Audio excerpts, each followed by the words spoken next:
Metro ছ, Dhaka metro ছ 71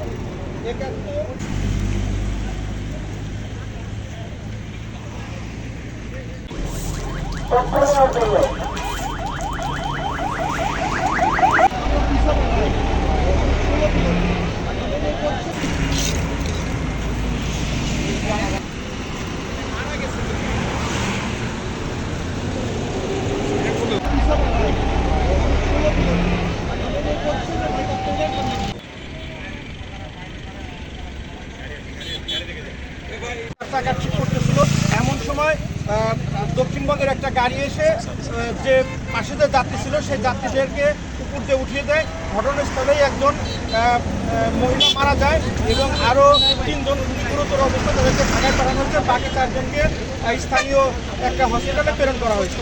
সেখানে 2 জন শিশু ছিল।